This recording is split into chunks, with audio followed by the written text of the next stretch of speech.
네, 이어서 두 번째 발표를 진행하도록 하겠습니다. 두 번째 발표는 한국교통연구원 스마트 물류시설 인증센터장이시고 한국물류과학기술학회와 한국로지스틱스학회의 부회장을 겸직하고 계신 서상범 센터장님을 모시겠습니다.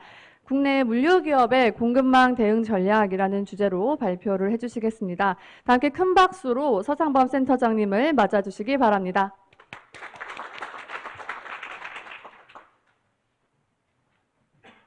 예, 방금 소개받은 한국교통연구원 서상범입니다. 저는 마이크를 빼서 앞으로 가서 하겠습니다. 예, 제가 오늘 발표드릴 내용은 국내 물류기업의 공급망 대응 전략 중에 물류 네트워크 모니터링이 바로 이제 생존을 위한 필수 전략이다. 이렇게 이제 제목을 잡아봤습니다. 뭐 서로 이렇게 협의는 안 했는데 우리 이성호 박사님은 좀 거시적인 그런 부분에서의 이제 공급망 리스크 대응 전략을 말씀드렸다고 하면 저는 조금 더 이시적인 부분에서 우리가 어떻게 공급망을 모니터링하고 그게 왜 필요한가 이런 부분들을 가지고 말씀드리도록 하겠습니다. 목차는 뭐 리스크의 주요 사례, 그 다음에 리스크의 유형, 영향도 분석, 그 다음에 장애 발생 위험의 특징, 모니터링의 필요성, 그리고 이제 마지막에 모니터링 시스템의 구축 전략으로 이렇게 말씀드리도록 하겠습니다. 뭐 리스크 주요 사례는 앞에 말씀드린 이제 발표하신 분들도 많이 말씀을 하셨는데 하나씩 좀 살펴보면서 우리가 이제 이 리스크를 어떻게 관리해야 되는가에 대한 부분과 이렇게 연결해서 2011년도에 뭐 태국에 이제 대홍수가 났을 때 우리가 이제 공급망 어떤 리스크의 대표적인 사례로 이렇게 봅니다. 그래서 우리가 주로 이제 공급망 리스크에 대해서 우리 지금 현재 어떤 정부나 이런 부분에서 얘기할 때는 대부분 다 자원이나 어떤 소비의 수급 문제 이런 부분에 되게 집중이 돼 있는 것 같아요. 그래서 이 부분도 이제 예전에 11년도에 태국 북부에 이제 홍수가 나면서 그 지역의 세계적인 어떤 전자회사 어떤 공장들이 많이 위치해 있었죠. 그래서 예를 들면 뭐 하드디스크를 만드는 그런 이제 공장들이 특히 많이 이제 위치해 있었는데 저런 부분들이 이제 이 지역이 다 잠기면서 이 지역이 어떤 글로벌 기업들의 아시아 어떤 부품 공급의 허브센터의 역할을 하고 있었는데 허브센터가 무너지니까 어떻게 되겠습니까? 이 기업들의 공급망 전체가 흔들리는 그런 결과를 가져왔고 그러다 보니까 이 태국을 중심으로 한 이제 하드디스크 공장들이 무너지면서 이제 그거를 대체하기 위해서 이제 하드디스크에서 SSD나 플래시 메모리 기반으로 이렇게 산업 자체가 바뀌는 그런 부분으로 보면 이제 우리가 얘기하는 이제 공급망 리스크가 어떤 산업에 영향을 주고 그 산업이 어떤 산업의 구조 자체를 변화시키는 그런 사례로 이렇게 얘기를 하고 있습니다. 근데 여기서 이 사례 같은 경우는 공급망 리스크의 대표적인 사례지만 우리가 얘기하는 이제 물류 네트워크 관점에서는 그럼 과연 이제 우리가 물류 네트워크의 리스크라고 볼 수 있을까라는 부분들을 한번 생각을 해주시면 좋을 것 같고요.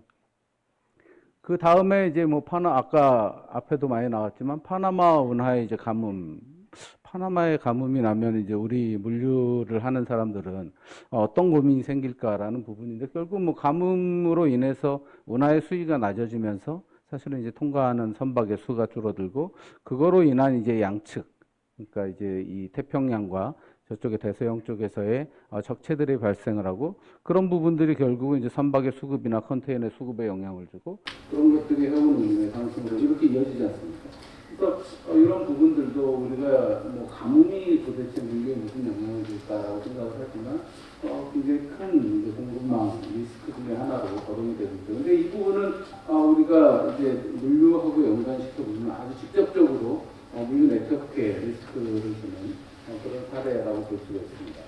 다음에 뭐 우리 한신 아와지 대지진 같은 경우는 그걸로 인해서 굉장히 이제 글로벌하게 불행한 일이지만 부산항은 사실은 이거로 인해서 굉장히 큰 어떤 인식을 그런 사건이 됐습니다. 그래서 저 대지진으로 인해서 세계 3위의 고개항이 무너지면서 그때는 회복할 수 없는 수준으로 무너졌고 그 대체로 부산항이 부각이 돼서 부산항이 그래도 이제 분리가 해서 지금은 이제 물론 진국의 항만들에 많이 밀리고는 있지만 아직까지도 유권한 위치를 유지할 수 있는 게 사실은 저런 어떤 자연재해로 인해서 영향을 미친다고 볼 수 있습니다. 밑에 동일본 지진 같은 경우도 뭐 항만이나 이런 부분들이 다 파괴가 됐지만 이제 저 위에 있는 고배항 같이 거점 항만의 기능을 하는 부분들이 아니기 때문에 아래는 똑같은 사건이 더 큰 지진이지만 아래는 사실은 물론 네트워크적인 관점에서 보면 크게 이제 어떤 영향을 주지는 않았던 것 같아요. 그래서 이런 똑같은 사건도 물리적 관점에서 보면 물리의 리스크로서 우리가 인식해야 되는 거 아닌가에 대한 그런 고민들이 필요할 거라고 보입니다. 그럼 미국 텍사스 대학교 이것도 이게 이제 우리 공급망 리스크의 최근에 가장 대표적인 이슈 중에 하나죠. 왜냐하면 이 텍사스 대한파로 인해서 사실은 반도체 공장, 텍사스에 있는 반도체 공장이 다운이 됐고 그 반도체 공장에서 만드는 자동차용 반도체가 사실은 글로벌하게 이제 풍자도 돼서 자동차 생산까지도 영향을 미치는 그런 이제 영향들로 미쳤죠. 영향들로 이어졌죠. 그래서 사실은 뭐 우리는 한파에 대해서 그렇게 크게 어떤 리스크 요인, 물론 한파가 오면 추워서 얼어 죽고 뭐 이런 이제 여러 가지 사건 사고가 나지만 그러면 이 공급망 리스크적 관점에서 한파가 과연 우리 공급망에 영향을 줄 것인가에 대해서 크게 고민하지 않았었는데 이렇게 이제 기후 변화가 오면서 예측하지 않은 지역, 텍사스 같은 경우는 겨울에도 보통 한 10도 정도의 온도를 유지하고 있는데 영하 20도로 떨어지면서 생긴 문제잖아요. 근데 앞으로는 이런 이제 사건들이 얼마든지 발생을 할 수 있습니다. 근데 이 부분은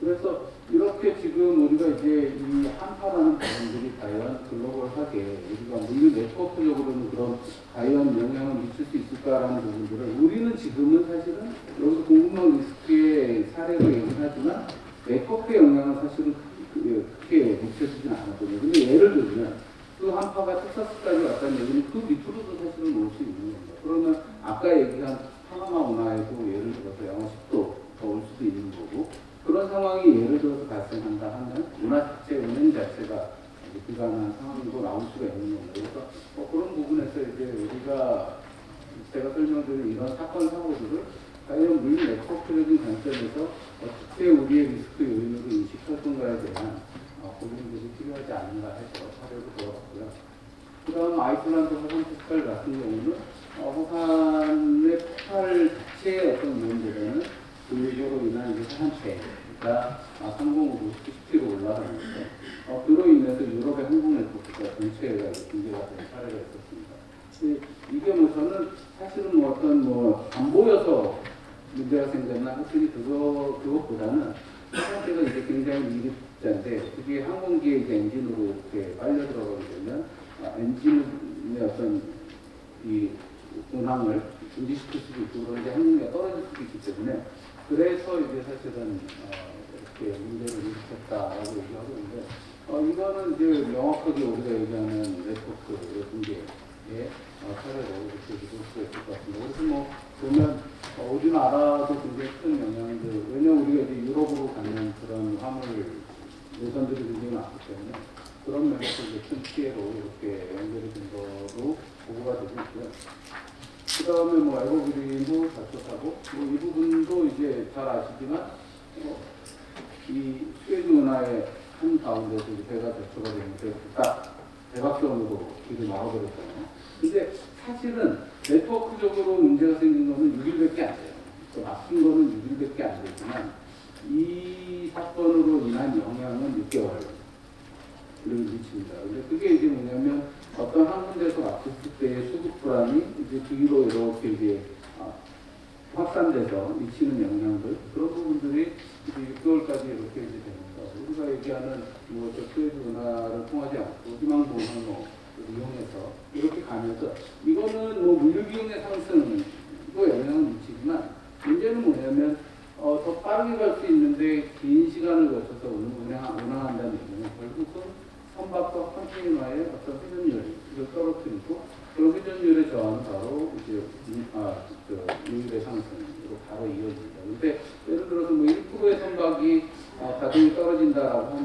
글로벌하게 이제 이 해외 시장에서는 사실 가격적으로는 인 요인으로는 훨씬 더 큰 그런 이제 영향들을 보이잖아요. 그래서 이런 이제 문제들이 바로 어떤 공급망의 문제도 되지만 일단은 시작은 이제 물류 네트워크상의 문제로 시작이 되지만 그게 장기적인 어떤 공급망의 문제로 이렇게 이제 연결되는 그런 이제 사례 보실 수 있습니다.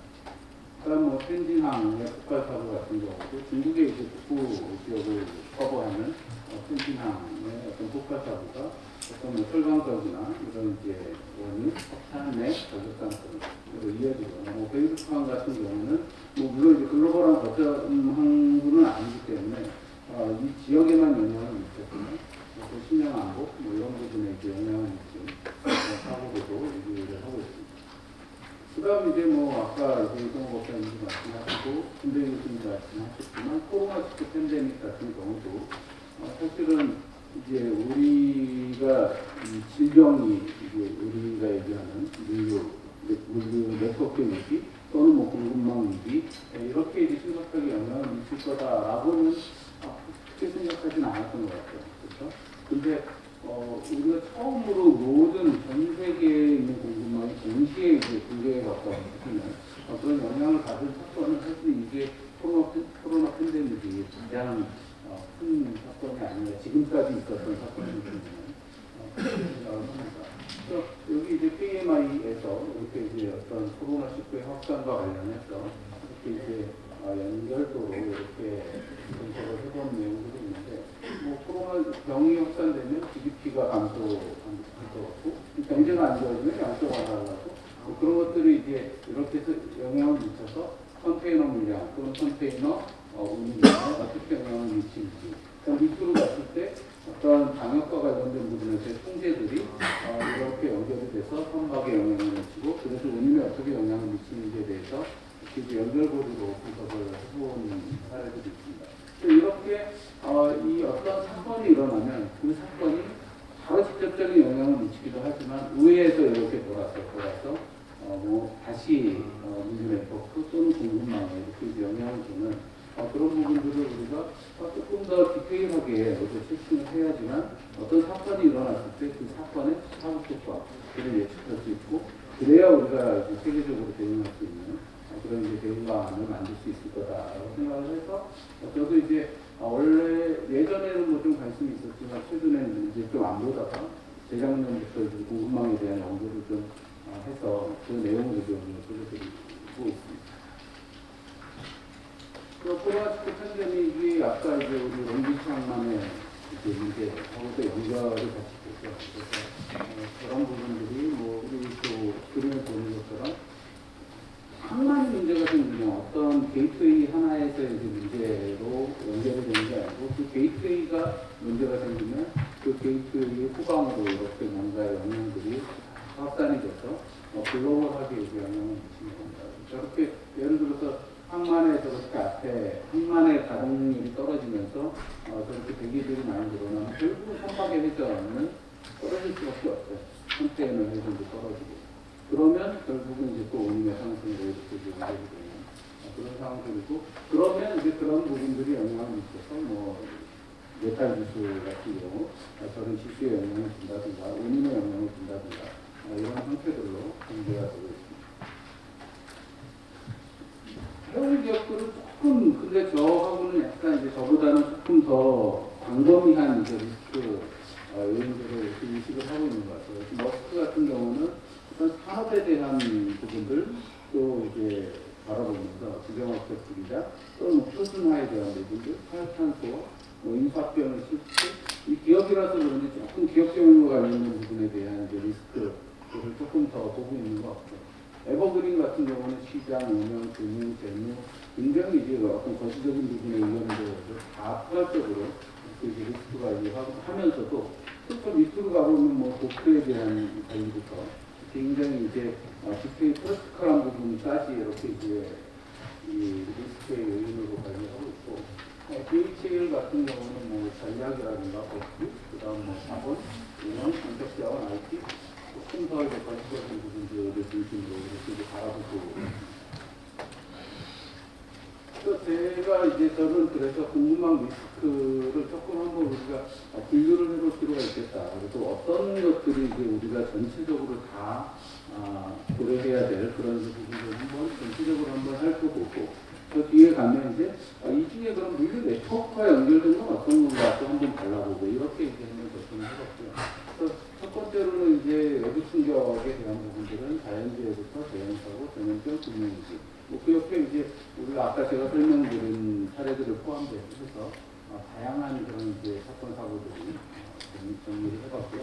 그다음 뭐 지정학적 문제는 이제 뭐 전쟁, 테러 이런 이제 직접적인 갈등의 폭발로 설명이 될 수도 있지만 우리 이제 일본하고 했던 이제 일본의 어떤 수주제와 같은 외교 갈등도 사실은 공급망에서는 리스크 요인으로 갈 수 있습니다. 그리고 인구 사회구조의 변화도 굉장히 중요한 이 공급망의 그런 리스크 요인을 떠오르고 있죠. 왜냐하면 특히 이제 이 선진국을 중심으로 어떤 우리가 이제 물류 활동을 하기 위해서는 어떤 노동력에 대한 필요, 필수적인 노동력이 필요한데 그런 부분에서의 어떤 공급, 인적 자원의 공급이 부족해지면서 발생하는 그런 이제 리스크들이 최근에 굉장히 부각이 되고 있는 것 같습니다. 그래서 뭐 아까 말씀드린 LA 롱비치항의 사례도 두 가지가 같이 결부가 된 거죠. 노조의 파업도 있지만 항만 노조의 파업도 있지만 사실은 코로나 사태를 겪으면서 노동자들을 일할 수 있는 노동자들을 확보하는 데 실패하면서 두 가지가 겹치면서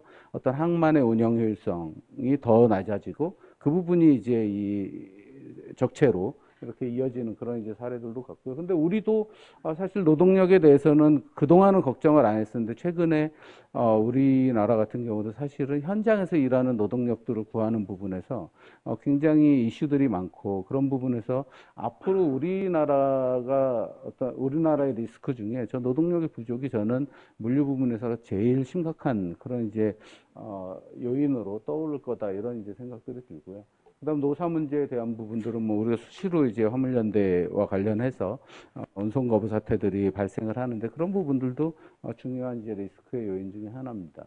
그다음 뭐 원자재 수급 불안, 저건 뭐 예전부터 이제 나오던 얘기들이고, 근데 최근에 이제 또 글로벌 규제 강화해서 이 유럽을 중심으로 한 이제 처음에는 탄소 규제부터 시작하더니 지금은 이제 인권까지 다 확장이 돼서 우리가 이제 ESG 쪽으로 이렇게 확대돼 가고 있잖아요. 그런 부분들이 우리 기업들 입장에서는 이 앞으로 미칠 수 있는 보이지 않는 어떤 위험 중에 하나로 이렇게 부각이 되고 있는 것 같습니다. 그래서 이렇게 공급망 리스크 요인을 한번 정리해서 사건과 연계해서 이렇게 한번 살펴봤고요.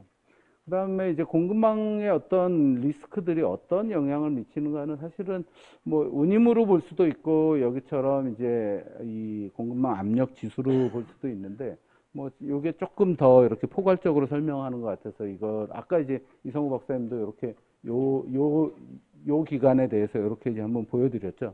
근데 한 98년부터 이렇게 쭉 해보면 중간중간에 어떤 사건들이 있을 때 이렇게 이제 공급망의 압력 지수가 갑자기 이렇게 확 올라가는 그런 이제 부분들을 확인할 수가 있습니다. 그래서 뭐 9.11 테러부터 금융위기, 그다음 동일본 대지진, 그다음 뭐 미중 무역 분쟁, 그다음에 코로나는 뭐 거의 아주 에베레스트 산처럼 이렇게 쭉 올라가 있는 그런 이제 모습을 보일 수 있고 그것도 두 번에 걸쳐서 이렇게 이제 등락을 거듭하는 그런 모습을 보이고 쭉 떨어지고 있는데 이제 수에즈나 뭐 자초라든가 또는 이제 우크라이나 사태 등이 발생을 하면서 다시 이제 압력 지수가 이렇게 이제 올라가는 그런 이제 상황들로 이렇게 나오고 있습니다. 요거는 뉴욕 연방준비은행에서 매월 초에 이렇게 이제 발표를 합니다. 그래서 그거는 이렇게 사이트 가셔서 한번 데이터 받아서 이렇게 보시면 재밌을 것 같고요.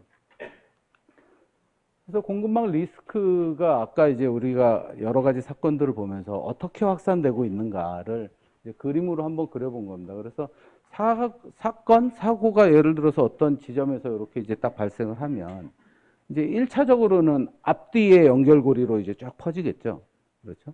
그래서 항만에서 일어나면 그 항만이 이제 선박의 적체로 이어지고 선박의 적체는 또 뭐로 이어지고 뭐로 이어지고 이렇게 이제 그 부분으로 이렇게 이어지지만 결국은 거기에서 끝나는 게 아니고 이제 이렇게 산업을 넘어서 확산이 됩니다. 그래서 아까 말씀드린 뭐 텍사스의 기후 위기, 그러니까 한파가 반도체 공장에 영향을 미치고 반도체 공장에서의 문제가 이제 이 자동차용 반도체 수급 문제로 이어지고 그게 자동차 산업의 글로벌한 이제 경기 침체로 이렇게 이제 이어지지 않습니까? 그렇게 쭉 확산이 이제 산업으로 이렇게 전이되는 이런 과정을 통해서 아까 말씀드린 것처럼 여기서 일어난 이 사건 자체는 뭐 일주일이면 수습이 될 수 있을지 몰라요. 근데 이렇게 우리가 그 물에다가 돌을 던지면 파동이 이렇게 쫙 퍼져가잖아요. 그런 것처럼 여기에 이제 이 물을 던졌을 때 그 물 가라앉은 지점은 잔잔해졌을지 모르지만 그 파동은 저쪽에서는 계속해서 이 파동이 전달이 되고 있잖아요. 그러니까 그런 과정들로 우리가 뭐 불입 이펙트 뭐 이런 얘기도 하고 하지만 이런 식으로 이제 어떤 자체적인 공급망의 전후방을 넘어서 산업과 산업 간에 이렇게 이제 확산되는 형태로 이렇게 이제 나타나고 있습니다. 그래서 이런 부분들을 염두에 두고 우리가 어떤 사건들을 이렇게 바라봐야 된다라는 부분들을 말씀을 드리고 싶었고요. 그다음에 아까도 뭐 나온 그림이지만 우크라이나 전쟁이 나면서 TSR에 대한 이용이 불가능해지면서 이제 유럽으로 가는 이런 이제 물류 네트워크의 변화들 뭐 이런 것들이 이제 일어나고 있는 부분들을 한번 보여드렸습니다. 그래서 지금 근데 사실은 이제 굉장히 문제는 뭐냐면 이 위를 쓰지 못하면서 이제 전적으로 의존하는 게 뭐 TCR과 그 다음에 이제 그나마 TCR과 이 해운 네트워크인데 해운 네트워크도 여기서 이제 자꾸 요 사건 사고가 일어나면서 이렇게 이제 돌아가야 되는 상황들이 발생을 하잖아요. 그러니까 그런 부분들이 지금 이제 우리 국가적 관점에서의 네트워크, 이제 국가물류 네트워크의 관리라는 부분에서 굉장히 지금 심각한 상황이고, 그러면 결국은 이제 이쪽으로 돌아가거나 아니면 반대로 가서 아까 파나마 운하를 통과해서 이렇게 이제 서비스를 해야 되는데 그런 부분들이 또 예를 들면 파나마 운하에 어떤 사건이 발생을 한다라고 하면 사실은 이제 우리가 이용할 수 있는 어떤 네트워크는 하나밖에 존재하지 않게 됩니다. 그래서 이런 부분에서 우리가 어떤 네트워크에 대한 관리에 대한 정책들 이런 부분들이 이제 중요하게 부각되고 있는 것 같다라고 생각을 해서 보여드렸고요.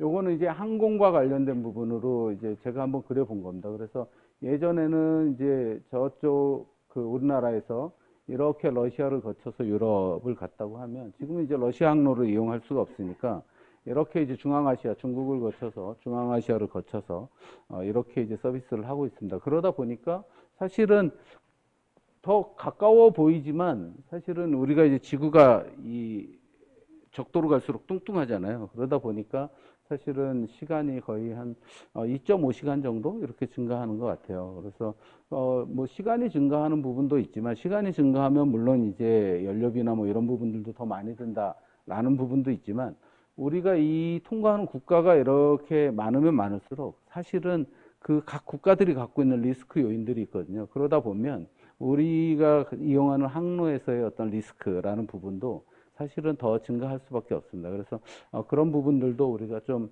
고민해서 관리를 해야 된다라는 부분들을 보여드렸고요. 그래서 이게 이제 제가 한번 체킹을 해봤습니다. 나라별로 그러면 예전하고 2021년하고 23년하고 지나가는 국가가 어떻게 바뀌었나 이렇게 보니까 뭐 영국 같은 경우는 한 9개국을 더 통과하더라고요. 그러니까 21년도에 비해서 21년도에는 한 6개국 정도 통과해서 영국을 갔다면 지금은 15개국을 통과해야 영국까지 날아갈 수가 있습니다. 이런 것처럼 우리가 각 그 네트워크에서 거쳐가야 될 그런 이제 국가들의 수가 훨씬 더 많이 늘어난 것을 보실 수가 있습니다. 그래서 제가 아까 말씀드린 그 공급망의 리스크 요인들 중에 그러면 물류 네트워크에 영향을 미치는 것들은 어떤 게 있을까 해서 이렇게 이제 한 4개 정도로 이렇게 줄여서 다시 정리를 해봤고요. 그래서 뭐 이런 이제 아까 설명드린 그런 이제 내용들을 가지고 물류 네트워크에 어떤 영향들을 주고 있는지를 한번 정리를 해봤습니다. 그래서 뭐 예를 들어 자연재해 같은 경우는 뭐 터미널이나 어떤 거점들을 붕괴시키는 뭐 이런 이제 영향들을 줄 수도 있고 도로 그러니까 망 자체를 영향을 줄 수도 있는 그런 이제 사건들이 있고 뭐 외교 갈등 뭐 저런 외교 갈등 같은 경우는 결국은 뭐 들어오지 마 뭐 이용하지 마 이런 이제 행위들. 그래서 아까 이제 이성호 박사님이 잠재적인 위험 요소라고 하는 대만 해협 같은 경우도 중국이 어느 순간 우리 뭐 미중 간에 이제 갈등이 심해지고 우리는 이제 미국 편에 이렇게 붙어 있잖아요. 그러면 어느 순간 한국 배는 여기 통과 못해. 라고 할 수도 있는 겁니다. 그래서 그게 발생하지 않는다. 그러니까 뭐 국제 관계에 있어서 외교 관계에 있어서 모든 가능성이 다 열려 있기 때문에 그런 사건이 발생할 가능성이 굉장히 높아요. 사실은 지금의 상황으로 가면. 그래서 그런 부분에 대해서도 우리가 좀 검토를 해봐야 되지 않나라고 생각을 해서 이렇게 정리를 해봤고요. 그다음 뭐 환경 규제 같은 경우도 유럽에서는 예를 들어서 어떤 그 환경 부분에서의 영향도가 높은 그런 선박들의 입항을 금지시킬 수도 있고, 그다음에 이제 거기서 일하는 노동자들의 인권을 침해하는 국가들의 배가 못 들어오게 막을 수도 있고, 뭐 이런 이제 다양한 규제들을 시행을 하고 있어서 그런 부분도 역시 이제 글로벌 규제로서의 어떤 네트워크의 리스크 요인으로 이렇게 정리를 해봤습니다. 그러면 이제 네트워크에 영향을 미치는 사례들 중에 그럼 장애 발생은 어떻게 되냐. 그래서 완전 단절, 부분 단절, 뭐 비정상 가동, 뭔가 단절이 되지는 않았지만 계속 효율이 떨어지는 그런 이제 형태로 운영이 될 수가 있습니다. 그래서 뭐 롱비치 항만의 정체가 바로 이제 비정상 가동인데, 비정상 가동이라고 해서 사실은 파급 효과가 적은 건 아니에요. 그렇죠? 우리가 봤지 않습니까? 요 롱비치 항만의 정체는 사실은 돌아는 가고 있어요. 계속해서 돌아는 가고 있는데 느리게 돌아가는 게 얼마나 무서운지에 대한 부분들을 이제 사실 보여준 그런 이제 사례인 거고요. 뭐 저런 이제 뭐 태풍 매미로 인한 크레인 붕괴 같은 경우는 사실은 이제 대체 옆에 이제 물론 조금 느려지는 부분들이 있지만 대체할 수 있는 부분들로 이렇게 이제 커버를 하면서 부분 가동하는 뭐 그런 형태들로 운영이 될 수도 있죠. 그리고 화물연대 파업 같은 경우도 뭐 일종의 부분 단절과 비정상 가동 뭐 이 부분에 이제 중간에서 왔다 갔다 하는 그런 이제 사례가 아닌가라고 생각을 해서 이렇게 이제 정리를 해봤고요. 근데 이제 우리가 앞에서 이제 리스크들을 다 봤잖아요. 근데 거기서 발생하는 리스크 요인들 중에 사실 우리가 예측할 수 있는 부분이 있을까요? 아, 이게 발생할 것 같다.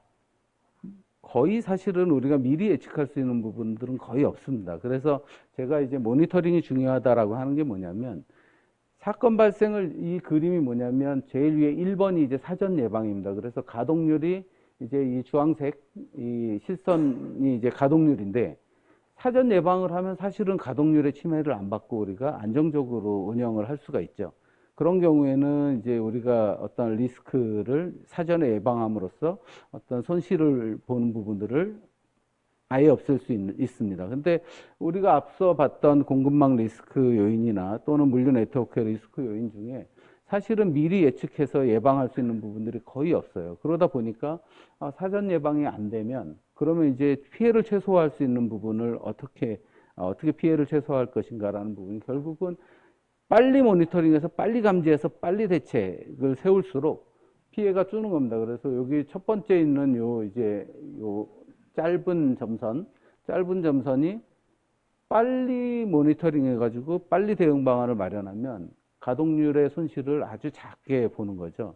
근데 그게 이제 조금 늦어서 모니터링이 늦어지고 이제 사건이 발생한 다음에 열심히 준비해가지고 신속하게 대응하면 그 밑에 이제 약간 더 긴 그런 이제 점선의 형태. 그러면 요 면적, 이 실선과 요 사이의 면적만큼이 사실 우리의 피해죠.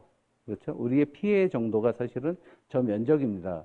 그래서 신속 대응도 안 돼서 결국은 우리가 그냥 통상적인 대응 과정을 통해서 하게 되면 이렇게 이제 이 피해가 기하급수적으로 커질 수밖에 없습니다. 그래서 우리가 이제 모니터링의 중요성을 말씀을 드리는 거고, 계속해서 우리가 이용하고 있는 물류 네트워크에 대한 모니터링을 하고 있어야만, 그래야만 사건이 발생했을 때 누구보다 빨리 뭔가를 자원을 선점할 수도 있고 대응책을 마련할 수 있는 부분에서 그렇게 해야지만 우리가 여기서 보이는 그런 이제 이 피해의 규모를 줄일 수 있다라는 부분으로 이제 설명을 드리고자 이 그림을 이제 보여드렸고요.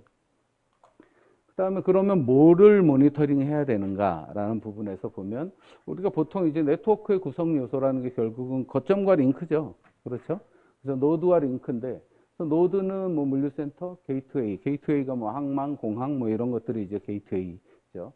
그리고 이제 운송망에서는 루트와 결국은 이제 수단을 관리해야 됩니다. 근데 이거는 이제 구성 요소적 관점이고, 이것들을 운영하기 위해서 이제 또 들어가는 자원들이 있죠. 그래서 인프라와 수단들, 그다음에 일반적인 뭐 인력과 같이 운영 자원들, 뭐 전력 이런 것들이 있고 운영 시스템이 있습니다. 그래서 우리가 봐야 되는 요소들이 거점과 운송망에 대한 인프라, 그다음 운영 자원, 운영 시스템, 이 2x 3의 조합들을 다 관리해야지만, 이 모니터링 해야지만 우리가 이 네트워크에 대한 관리를 할 수 있는 거고요. 그래서 이런 부분들을 바라봐야 된다라는 부분들을 보여드렸고요. 그래서 물류 네트워크는 그럼 이제 어떻게 관리할까? 그래서 저도 그러면 물류 네트워크, 그럼 우리의 물류 네트워크는 뭔가? 그럼 이제 아까 앞에 이제 발표들에서도 우리가 예를 들어서 유럽을 가기 위한 이제 네트워크들이 이렇게 그려져 있지만, 그거는 그냥 이렇게 흘러간다 정도만 보이는 거지, 실제 우리가 이용하는 네트워크에 대해서는 사실은 우리는 잘 파악하지 못하고 있어요. 그래서 어딘가에서 사건이 일어나면 그 사건이 우리가 이용하는 물류 네트워크 상에 걸쳐 있는가 안 걸쳐 있는가, 이런 부분에 대한 판단도 사실은 잘 안 되는 거죠. 그거는 개별 사업자 입장에서는 나는 영향을 받네라고 생각을 하지만, 국가적 관점으로 봤을 때 그럼 우리 산업이 이용하는 네트워크에 그 사건의 발생 지점의 영향 범위가 걸쳐 있는가 안 걸쳐 있는가, 또는 그 네트워크를 통과하고 있는 어떤 화물들의 속성들은 어떤 거고, 우리가 그럼 어떤 부분들을 대응해야 되는가를 이제 파악하는 부분에서 좀 수송 네트워크 또는 화물 네트워크에 대한 관리가 필요하다라고 생각을 해서, 그러면 이걸 우리가 데이터를 어디서 구할 수 있지라는 부분들을 이제 생각을 해서, 결국은 우리가 얘기하는 이제 관세청에 수출입 신고할 때 신고하는 데이터를 가지고 이제 우리가 실제 이용하는 물류 네트워크를 그리고 DB화하는 그런 이제 작업들을 한번 해봤고요. 그래서 이렇게 이제 BL과 적화 목록, 그다음 수입 신고에 대한 데이터들을 이용을 해서 우리가 이제 만들어낼 수 있고요. 그 다음에 실제 이제 운송 수단이 움직이는 정보가 또 있어야 되잖아요. 근데 요즘은 그래도 해운 부분에서 이제 AIS 정보를 관리하는 그런 이제 데이터베이스 제공 업체들도 있고, 항공 부분에서는 플라이 레이더 24라고 해서 이게 이제 항공기가 실시간으로 이렇게 이제 떠서 움직이는 이 정보들을 다 관리를 합니다. 그래서 GPS 좌표를 뭐 10분 단위로 이런 식으로 이제 관리를 쫙 해줘요. 그래서 요 두 개를 연결을 하면 우리 화물들이 움직이는 실제 물류 네트워크를 한번 관리할 수 있겠다, 그릴 수 있겠다라는 부분들로 연결을 해서 요렇게 한번 연결을 해서 우리가 얘기하는 국가물류 네트워크 DB를 구축하기 위한 방안들을 이제 만들었고요. 근데 뭐 전체 데이터를 가지고 다 했으면 좋겠지만, 실제로 관세청의 데이터를 다 이렇게 제가 접근할 수 있는 권한을 주지 않아서 뭐 샘플 데이터 정도로 이렇게 이제 그려봤습니다. 그래서 실제로 화물이 흘러가는 그 GPS 좌표를 이용해서 우리의 어떤 이 이 부분은 이제 항공의 수입에 대한 부분인데, 우크라이나 전쟁 전후로 해서 이제 실제 그려봤고요. 그래서 아까 보신 저 이제 유럽행의 어떤 항공기 항로들이 이렇게 이제 변한 부분들, 실선은 이제 이 굵기에 따라서 화물의 양을 이제 표현을 한 거고요. 그래서 저게 화물별로 또 다 관리할 수 있습니다. 그래서 예를 들어서 우리가 뭐 TV는 어떤 경로를 통해서 수출되고 수입되고 있는가, 뭐 이런 부분들을 다 그릴 수 있는 거죠. 근데 그래서 우리가 예를 들어서 여기 어딘가에서 이제 화산이 폭발이 됐다 이거죠. 그러면 화산 폭발된 지점에 예를 들어 GPS 좌표를 이용해서 그 피해 반경을 그려놓고 그 안에 걸쳐서 우리가 이용하고 있는 물류 네트워크가 있는가 없는가, 어떤 그 네트워크를 이용하는 화물들은 어떤 것들인가, 이런 부분들을 파악하고자 이렇게 이제 한번 그려봤습니다. 그리고 요거는 이제 해운 부분이고요. 그래서 수입, 수출 뭐 해가지고 이제 그린 거고요. 그래서 미국 동부는, 수입은 거의 미국 동부에서 이렇게 파나마 운하를 통해서 수입되는 거는 요 샘플 같은 경우는 거의 없었습니다. 근데 여기 이제 10개 제가 샘플을 뽑아가지고 그 샘플 데이터의 어떤 이동 경로들, 그것들을 이제 전체로 표현을 한 겁니다. 그래서 이렇게 해서 이제 전체 우리가 얘기하는 모든 수출입 품목에 대해서 다 관리하면 좋겠지만 사실은 그렇게 하면 이제 너무 힘드니까 예를 들어서 우리가 이제 공급망 리스크 관리를 위한 이제 품목들이 있거든요. 한 3,000개 정도 품목. 그 중에 뭐 한 200 몇십 개는 핵심 품목으로 또 관리를 하고 그렇게 이제 국가에서 관리하는 품목들에 대해서만이라도 이렇게 그려놓고 관리하면 그러면 어떤 이제 리스크의 발생 포인트하고 네트워크의 연결을 통해서 분석을 하고 그 피해 또는 대응 방안 마련 이런 것들을 연결할 수 있다라고 생각을 했고요. 근데 이런 부분들은 제가 이걸 오늘 보여드리는 이유는 이건 이제 국가적 관점에서 하는 거지만 개별 기업 차원에서도 충분히 하실 수가 있습니다. 그래서 개별 기업이 본인들이 데이터는 다 갖고 있으니까 그 데이터와 아까 말씀드린 그런 이제 그 GPS를 이용한 그 추적 시스템하고의 DB 연동을 통해서 사실은 우리 기업의 네트워크도 이렇게 그릴 수 있는 겁니다. 그래서 그렇게 관리를 하면 훨씬 더 우리가 대응력을 높일 수 있지 않을까라는 부분에서 보여드렸고요. 그다음 거점에 대한 부분들은 이제 뭐 실제 기업에 대한 데이터를 조사를 하면 좋은데 그건 조금 어려워서 이제 우리 무역투자진흥공사 코트라에서 한국 기업들이 해외에 나가 있는 현황들 어디에 주소까지 이렇게 다 나와 있거든요. 그래서 그걸 가지고 이렇게 제가 한번 매핑을 쫙 해봤어요. 그래서 우리 기업들이 진출해 있는 지역들이 어딘가라는 부분들은 물론 이제 많이 진출해 있는 지역들에 나가면 네트워크적 연계성을 통해서 사업을 하시는데 도움이 될 수 있을 거라고 해서 이제 보여드리는 면도 있고요. 그 진출하는 지역들을 고려할 때 우리 기업들이 많이 나가 있냐 아니냐를 보시기도 하지만 실제로 이 국가별 리스크에 대한 이런 이제 리스크를 한번 고려하면서 진출 지역들을 결정하시는 부분을 좀 같이 하실 때 고민을 하시라는 의미에서 한번 보여드렸습니다. 이게 뭐냐면 월드 리스크 인덱스라고 해서 각 국가별로 이 리스크에 대한 부분들을 이렇게 이제 친절하게 다 평가해서 지도로 표현해 준 이런 이제 리포트가 있습니다. 그래서 요게 잠깐만요. 이런 방법을 통해서 만드는데요. 예를 들면 리스크에 대한 노출 수준 해서 지진, 쓰나미, 태풍, 해안범람, 홍수, 가뭄, 해수면 상승 뭐 이런 이제 리스크의 요인들의 어떤 수준들을 지역별로 이제 평가를 하고요. 그다음 그 밑에 대응 취약성. 근데 뭐 리스크가 있다고 해서 리스크의 요인이 있다고 해서 무조건 다 나쁜 게 아니고 리스크의 요인이 있어도 그걸 관리할 수 있는 역량을 갖추고 있으면 그럼 이제 사실은 조금 이제 리스크 전체 리스크 인덱스가 조금 더 낮아질 수가 있습니다. 그래서 보면 뭐 사회 경제적인 발전의 수준이라든가 갈등의 수준, 뭐 박탈감, 뭐 취약 인구 이런 이제 요인들을 가지고 취약성, 대처 능력, 그 다음에 대응 역량, 요렇게 이제 세 가지 관점에서 대응 취약성을 분석해서 두 가지를 이제 결합하면 그 해당 국가의 리스크 인덱스가 됩니다. 그래서 이렇게 평가를 해서 나오는데 우리가 아는 큰 나라들은 다 색깔이 빨개요. 그렇죠? 뭐 미국도 아주 진한 베리 하이로 이렇게 이제 평가를 받고 있습니다. 왜냐하면 미국도 자연재해나 이런 부분에 굉장히 노출이 많이 돼 있고 그래서 저렇게 이제 평가를 받고 있는 것 같아요. 오히려 이런데 뭐 아프리카 이런 나라들이 오히려 더 리스크가 낮게 이렇게 이제 평가되고 있습니다. 그래서 그런 부분들을 이제 복합적으로 고려해서 이렇게 이제 관리하게끔 하시라는 의미에서 보여드렸습니다. 그래서 이런 이제 리스크들을 좀 평가할 때, 그래서 저거는 이제 국가의 리스크, 한 어떤 국가의 리스크고, 그럼 우리가 이제 그럼 수송 경로에 대한 리스크도 있을 거 아니에요. 그래서 아까 제가 말씀드린 것처럼 예전에는 러시아를 이용해서 이렇게 갈 때, 영국까지 갈 때 5개국을 거쳐서 갔는데, 지금은 10 몇 개국을 거쳐서 가잖아요. 그러다 보면 이 링크의 리스크도 있을 거거든요. 그럼 링크의 리스크를 결국은 각각의 통과하는 그 운항 경로의 리스크, 그 국가별 리스크를 이용해서 해보면은 뭐 이런 식으로 관리를 할 수 있을 것 같아요. 그래서 아까 말씀드린 것처럼 영국 런던까지 가는데 5개국을 거쳐서 갈 때의 토탈 리스크가 78이었으면 지금 이제 우리가 위험하다고 해서 피해서 다른 이제 항로로 가는데 이 항로의 리스크는 전체가 약 한 89.7, 90?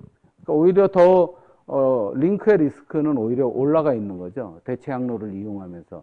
그래서 이런 식으로 링크의 리스크도 우리가 관리할 수 있지 않을까라고 해서 지금 작업을 하고 있고요. 그래서 지금 제가 이제 지금 하고 있는 건 사실은 이걸 이용해서 우리 국가 전체적 관점에서의 국가 물류 네트워크 관리 플랫폼 또는 모니터링 플랫폼을 이제 기재부에 제안해서 뭔가 사업을 따내려고 지금 준비를 하고 있습니다. 그걸 좀 만들 수 있으면 뭐 민간도 그거를 같이 이용할 수 있으면 굉장히 중요한 어떤 리스크의 대응 차원에서 중요한 역할을 할 수 있지 않을까 해서 지금 추진을 하고 있습니다.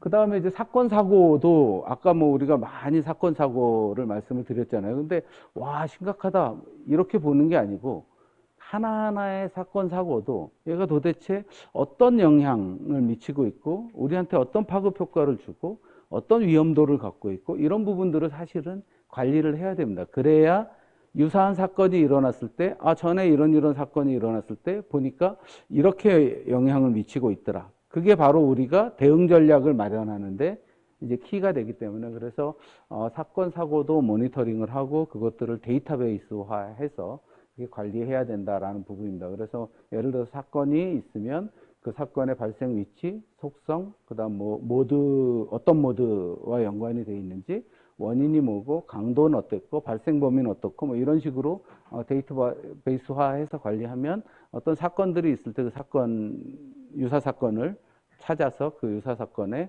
어떤 피해라든가 확산의 어떤 방향이라든가 이런 부분들을 예측하는데 이렇게 이제 활용하는 부분들이 필요할 겁니다. 그래서 이런 부분들은 뭐 사실 어렵지 않잖아요. 이거는 뭐 사건들을 어느 정도 레벨의 사건까지 관리하느냐지만 대형 사건을 중심으로 하게 되면 개별 기업 차원에서도 충분히 모니터링 할 수 있는 그런 부분이 아닌가 생각을 합니다. 그래서 요거까지 이제 됐으면 이제 그 다음에는 발생을 모니터링 해야 되잖아요. 어디서 발생했는데 남들은 다 알고 있는데 나만 몰라요. 그러면 나만 대응이 늦으면 결국은 이제 우리 기업 입장에서 껐는데 자꾸 죄송합니다. 이게 분명히 소리를 0으로 줄였는데 자꾸 울리네요.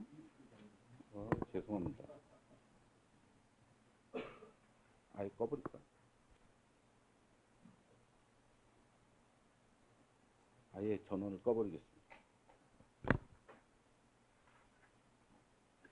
마지막 페이지인데. 그래서 사건 사고의 발생 상황 모니터링은 지금 우리 공급망과 관련해서 지금 이제 정부 차원에서도 공급망에 대한 모니터링 센터를 운영을 하고 있습니다. 무역협회의 그 모니터링 센터가 운영이 되고 있고, 근데 사실은 조금 아직은 이제 인적 네트워크에 의한 그런 이제 모니터링 시스템이라서 조금 저는 그거를 시스템화하는 부분들, 플랫폼화하는 부분들에 대해서 이제 조금 제안을 하고 있고, 사실은 이제 기업 단위로 우리 이제 컨설팅 회사들에서 많이 제공을 하고 있습니다. 이런 이제 리스크에 대한 모니터링과 관련된 그런 시스템들을 고객사한테 이렇게 이제 제공해주는 컨설팅 회사들도 굉장히 많아요. 그래서 저희가 이제 이 모니터링 시스템이 그럼 뭘 봐야 되는가, 뭘 모니터링 해야 되는가의 관점에서 보면 결국은 우리가 관리해야 될 대상 지역의 이제 어떤 운영 정보들, 그래서 뭐 예를 들어서 망에 대한 부분들, 아까 이제 제가 말씀드린 그런 이제 다양한 네트워크, 거점 이런 부분들에 대한 운영 정보들을 수집하는 것도 있고, 그다음 우리가 갖고 있는 이제 제가 아까 관세청의 데이터를 이용해서 뭔가 이제 관리할 수 있는 방안들을 보여드렸잖아요. 그런 것처럼 정부나 민간 정보 시스템에 있는 데이터들도 이렇게 이제 활용을 하는 부분들이 있고, 최근에는 인터넷 뉴스나 소셜 미디어 같은 부분들에서 이렇게 이제 데이터를 크롤링해서 그렇게 해서 이제 모니터링 하는 부분들이 굉장히 많습니다. 근데 문제는 이제 뭐 가짜 뉴스부터 시작해서 다양하게 이제 걸러야 되는 부분들이 있잖아요. 그래서 저런 부분들은 뭐 예를 들면 뭐 크롤링해서 뭔가 1차 얼러트를 주고 그 1차 얼러트를 누군가가 이제 이제 관리자가 확인을 하면 그게 이제 진짜 리스크의 발생처럼 이렇게 인식되게끔 하는 뭐 그런 식의 이제 시스템도 가능하지 않을까 해서 마지막에 이제 통합적인 이제 리스크에 대한 모니터링은 결국은 이런 이제 각 운영 정보와 정보 시스템과 소셜 미디어, 그 다음에 어떤 중장기에 대한 예측적 관점에서의 이런 이제 연구 보고서나 데이터들을 이용을 해서 장기에 대한 관리도 하지만 사실은 초단기로 발생하는 사건들에 대한 모니터링도 해야 된다라고 이제 이 모니터링 시스템의 컨셉들을 잡고 있고요.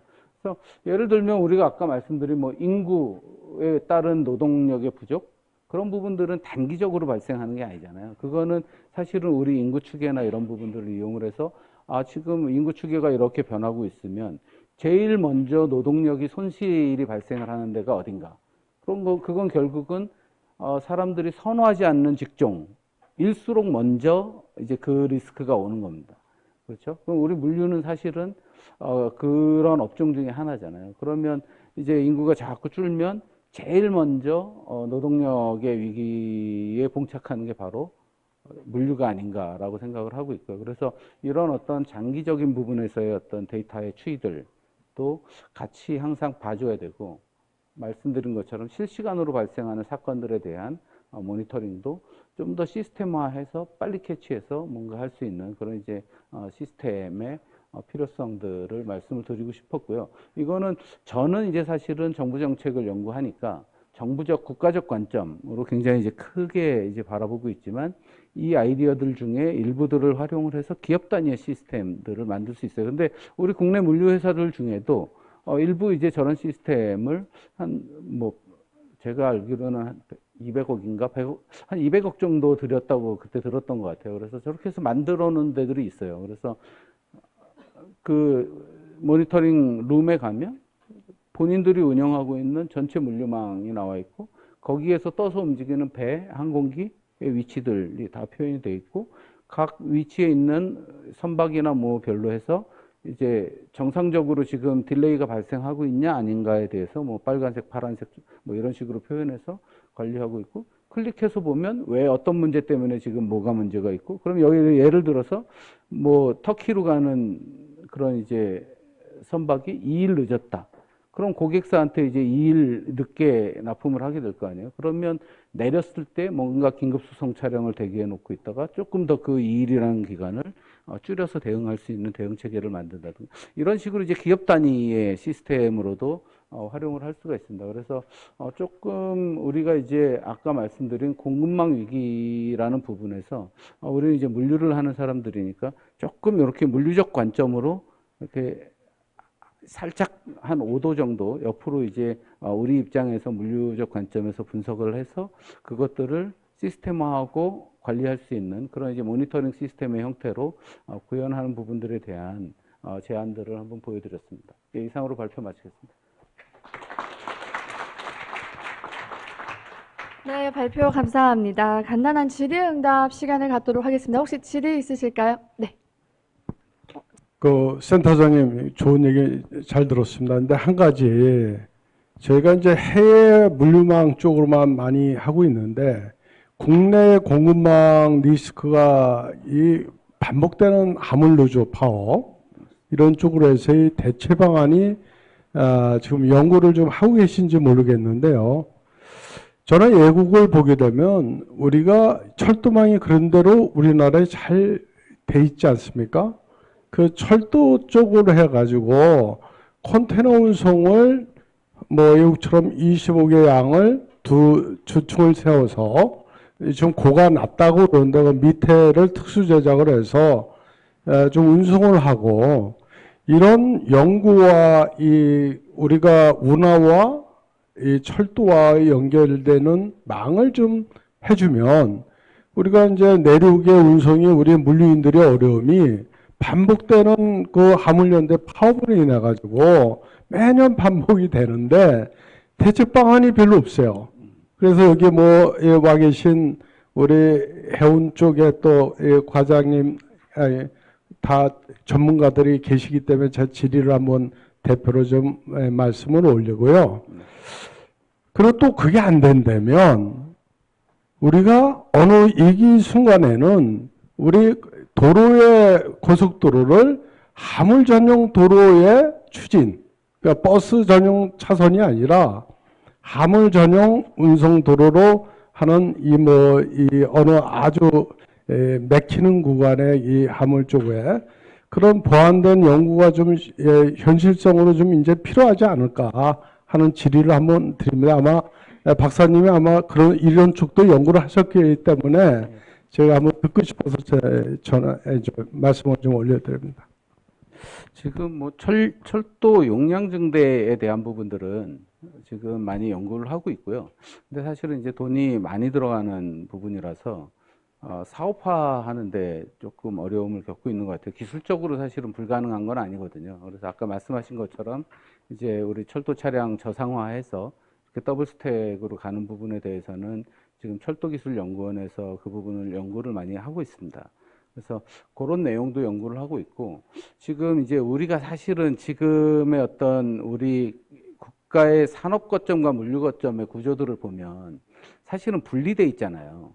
그래서 조금 더 우리가 이제 수출입 관점에서의 어떤 거점 네트워크의 변화에 대한 부분도 사실은 연구를 좀 하고 있어요. 그래서 예를 들면 부산항에서 우리는 지금 다 내륙에서부터 수도권에서부터 이렇게 부산항까지 가서 거기에서 수출이 되는 형태들이 되는데, 사실은 수출과 관련된 부분들을 우리가 항만이나 이런 거에 배후에 이렇게 연결해서 이렇게 거점 개발을 하게 되면 사실은 내륙 운송 구간들을 최소화하는 부분도 있거든요. 그게 결국은 이제 리스크에 대한 노출을 줄이는 부분으로서 아예 이 산업 거점과 국제 물류 거점을 연계하는 그런 고민들도 정책적으로 지금 좀 하고 있습니다. 그래서 그런 부분들이, 근데 좀 이제 이 국가 재정이 많이 들어가는 부분들이니까 그런 부분에서 사실 좀 많은 어려움을 겪고 있는 거고요.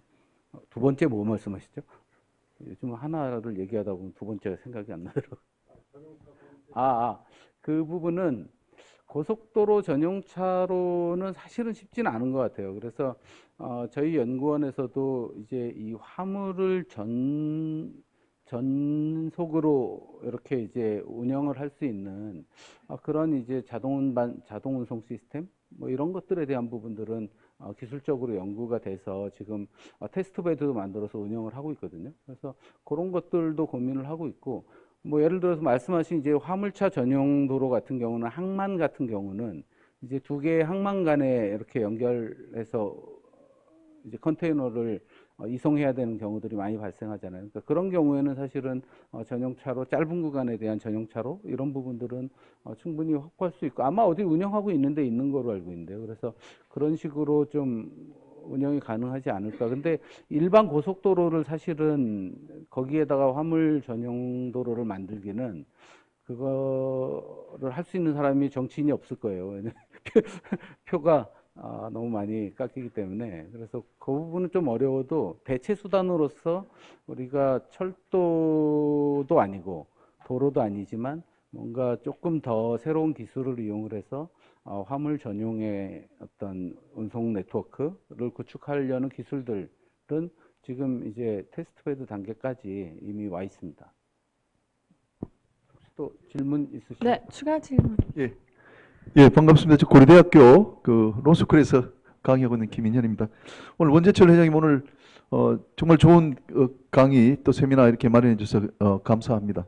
그 서상범 센터장님 발표 들어보니까 제가 정말 최근에 들은 발표 중에서 가장 좋은 것 같습니다. 아주 시사성이 많고 공부가 참 많이 되었습니다. 저는 법학을 합니다만은 좀 리스크 관리 측면에서 큰 도움이 됐습니다. 그 제가 특별히 이제 관심 가진 건 19페이지, 뭐 20페이지에 있는 그 내용들인데, 우리가 이제 뭐 사전 예방 상당히 좀 어렵다고 또 말씀하셨고, 이제 모니터링을 좀 해야 되지 않겠냐 이렇게 하셨는데, 저는 좀 해운 쪽에 있다 보니까 이제 특히 이제 컨테이너 그 선복하고 박스 그 공급 이게 계속 좀 이렇게 관심 있게 많이 봅니다만은, 우리가 한 15% 정도 여유 선복이 있었는데 그게 지금 거의 다 소모된 그 상태이기 때문에 운임이 지금 폭등하는 걸로 그렇게 좀 그 알고 있습니다. 그래서 여기 보면은 여러 가지 이제 우리가 그 관심을 가져야 될 리스크들을 쭉 많이 나열하셨는데, 제가 이제 볼 때는 뭐 운영 자원 부족 중에 17페이지 중에서도 특히 그 수송 수단으로 선박과 그 컨테이너 박스 같은 것들이 여기 가중치를 준다면은 가장 우리가 좀 신경 써서 봐야 될 부분이 아닌가 이렇게 좀 말씀을 드리고 싶습니다. 그래서 그 부분에 대한 말씀을 좀 듣고 싶습니다. 맞는 것 같습니다. 맞는 말씀이시고요. 그래서 저도 아까 우리 사례들에서 보면 항상 글로벌 해운의 문제는 어딘가에 바틀렉이 생기는 순간 그 순간 적체로 이어지고 그 적체가 이제 회전율을 떨어뜨리고 회전율이 떨어지면 두 가지잖아요. 그렇죠? 하나는 선박, 하나는 컨테이너. 그래서 둘의 어떤 공급 부족이 생기는 거고 이제 수요 공급에 의해서 공급이 부족하면 당연히 이제 요금은 올라갈 수밖에 없는 이제 그런 구조가 돼 있는 것 같아요. 그래서 조금 이제 저희들도 결국은 그러면 두 가지거든요. 바틀렉이 안 생기게 하는 부분이 이제 첫 번째 거고요. 그렇죠?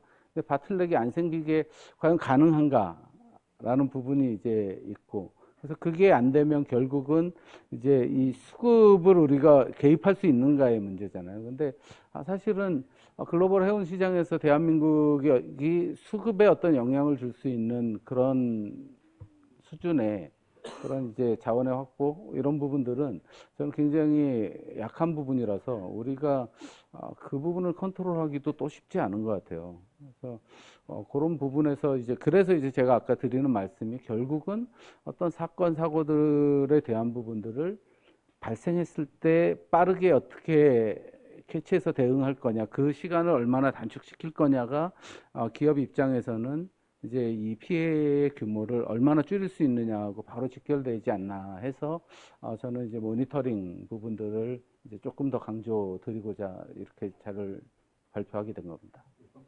네. 이것으로 서장범 센터장님의 발표를 마치도록 하겠습니다. 여러분 모두 발표에 힘써주신 센터장님께 감사의 박수 부탁드립니다.